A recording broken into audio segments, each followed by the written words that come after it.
and she's gonna help me. So it's gonna be like a dialogue between me and her. Hopefully, it works out. How did you define your own racial identity?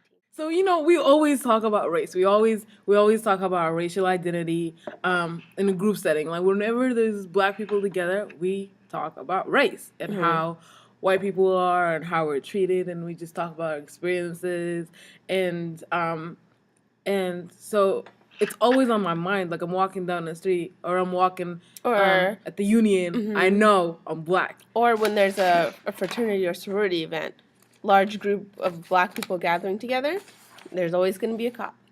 And we have to wonder, like, why? Yeah, so that's one example of that. And then so, like, when I read this article in class, White Privileges Unpacking the Invisible by Peggy McIntosh. And Miss McIntosh, what she does is she lists out like about 26 things of white privilege. If I wish, arrange to be in the company of people of my race most of the time. I really can't do that. I'm always around a predominantly white community growing up. And if I want to get my hair done, I can't really just walk to any salon. I know white people don't really just walk into any salon, but there's like one or two black hairdressers. You know what I mean? And so I don't have a lot of option here. And that is something that white people are privileged to have. What do you think? And also, being oblivious to all these 26 things also counts as being white privilege, because as black people, we know what we're kept from doing, or we know that every time we enter a store, we're being watched. White people don't know that it's part of their white privilege not being watched. So their whole being oblivious is considered white privilege in that sense. What else? The next question was, how do I identify racially? I don't know what it is. Maybe you just need to be around black people to hear what they gotta say. No, I'm just like, no, but as a black person, I'm always gonna be like fighting. People are always trying to define who I am, like all the time, and then I'm always fighting against stereotypes. That. We have to fight stereotypes constantly because people have this preconceived idea of how you're supposed to be like, and if you don't fit that description, they're just going to be confused. And one video, like a really like really yeah, I can say my R's. No, but one really interesting video that I've seen that I have seen in this class is the video about let me see here. Let me go to Blackboard. It was one of the first things that we were supposed to watch. I think it was called the Angry hang on a second, I'll find it real quick. Angry Eye? The Angry Eye, yep. It was called the Angry Eye, and it was an experiment with Caucasians. Yeah. It brought to our attention just how strong being a minority is, because not everyone can handle the oppression and hardship that we have to go through on a daily basis. Some people, they cracked under pressure, and it's like, this is only a temporary experiment, and you cracked under pressure. This is our everyday life. Yeah, and it was crazy. Like, I did feel bad. I felt bad for the white for and the at the white same time, lady it's kind of comical. Crying. It was funny. It's our lives, you know. Yeah, it was our lives. And you couldn't handle a few. One of the characters, moments. One of the girls couldn't handle that treatment, so she walked out. And I can't walk out of life. How have you changed your thinking about race? Honestly, I came into this class and I was thinking, what are they going to teach me about me that I don't already know? Kind of proved me wrong, because it did teach me a lot of things. It taught me, one, that multicultural is always an ongoing things, that it's always evolving. It has to keep going to make it better.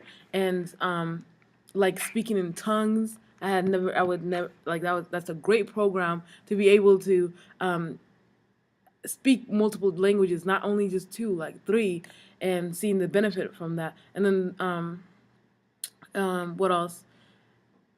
Uh, so so that's one thing that, and then the other thing is the article by Tatum.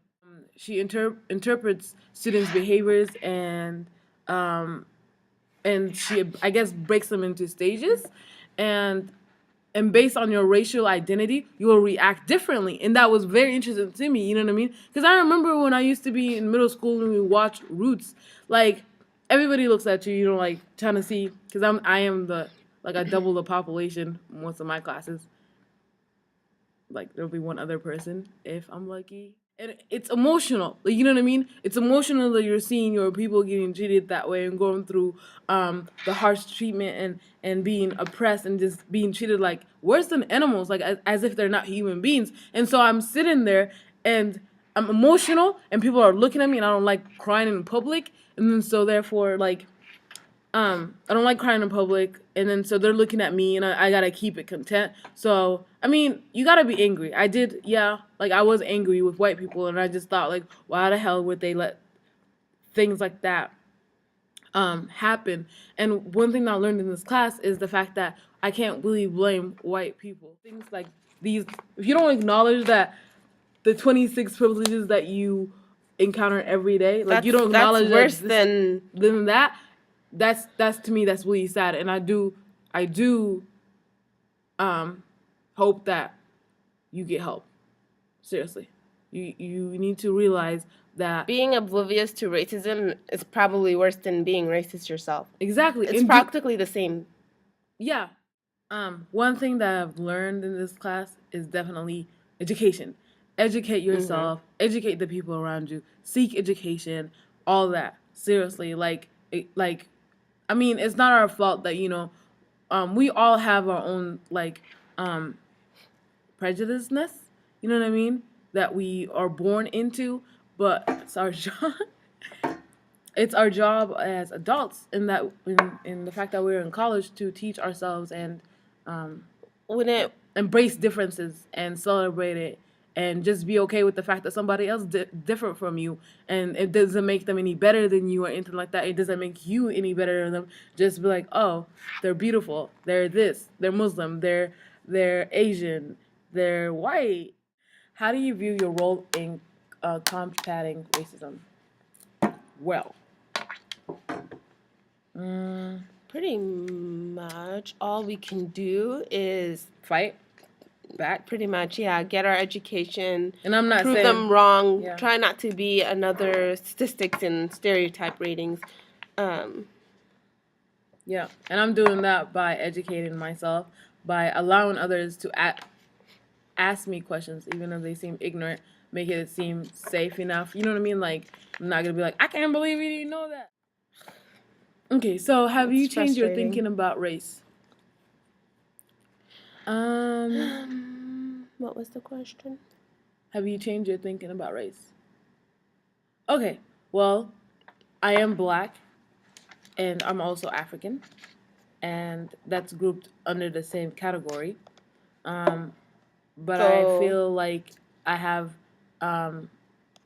many things in my life, aspects of my life that, or struggles in my life that I face versus an African American or an African in Africa or in Sudan or Sudanese in Sudan. So I have like because I grew up in, I'm just complicated story, because I grew up in Yemen, and I moved here and I grew up here too. I have to balance between the two cultures, and that tends to be, it's a lot of work of African Americans as a group, like the same things that they face in America. We face that, right? But then it's a little deeper level. We also Like- face the stereotypes of Africans on TV. You know what I mean? Like with other Africans. what you see on African National Americans. Geographic is mainly the bad parts It's of half- Africa. It's not the Africa that we've grown to know, the Africa that we've grown to love. Yeah. You know, so it's like you only hear half of the story. So And it's up to you guys to ask questions to know the other half. So if you don't ask, then we really get nowhere as a whole. so true. We love talking about it. We love sharing our opinions, our insights with people. Bless you. So I don't know, you don't have to be afraid to ask questions. Yeah, don't be afraid to learn. Yeah, don't be afraid to learn.